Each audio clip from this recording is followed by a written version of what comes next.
Good day, and welcome to Blitz News Networks. I'm Steven. Tonight we bring you a story of a crisis reaching a terrifying new depth.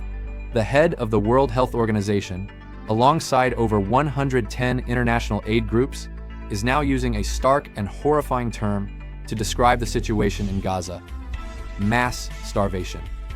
They are unequivocal, calling it a man-made catastrophe unfolding before the eyes of the world. For 21 months, the 2.1 million people trapped in Gaza have faced conflict.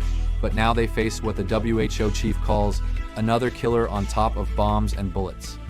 Warehouses just outside the territory are filled with tons of food, clean water, and medical supplies. Yet, inside Gaza, the story is one of empty pots and devastating hunger. This desperation has turned deadly. The UN reports that since late May, over 1,000 Palestinians have been killed simply trying to get food for their families, many near controversial aid distribution sites. The human cost is staggering and deeply personal. We hear stories like that of Lina al-Sarbatli, a pregnant mother who sometimes returns to her waiting children with nothing. Or Amani Jundia, a 20-year-old cancer patient whose body, racked by chemotherapy, craves a simple piece of bread she cannot find. The Gaza Ministry of Health reports that 122 people, including 83 children, have now died from malnutrition. One UN worker described the people there not as living or dead, but as walking corpses.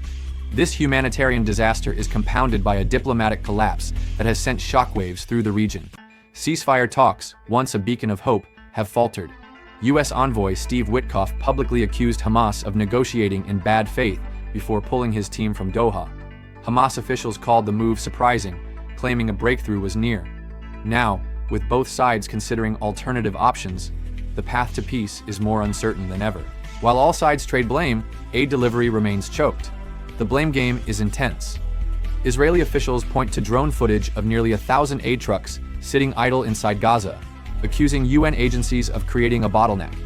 However, UN and aid workers on the ground counter that they face a labyrinth of security impediments and are often denied safe passage, turning every delivery into a life-threatening gamble.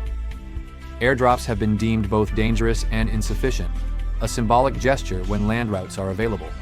Meanwhile, international pressure is mounting, with nations like France taking the unprecedented step of recognizing a Palestinian state, a move the US strongly rejects.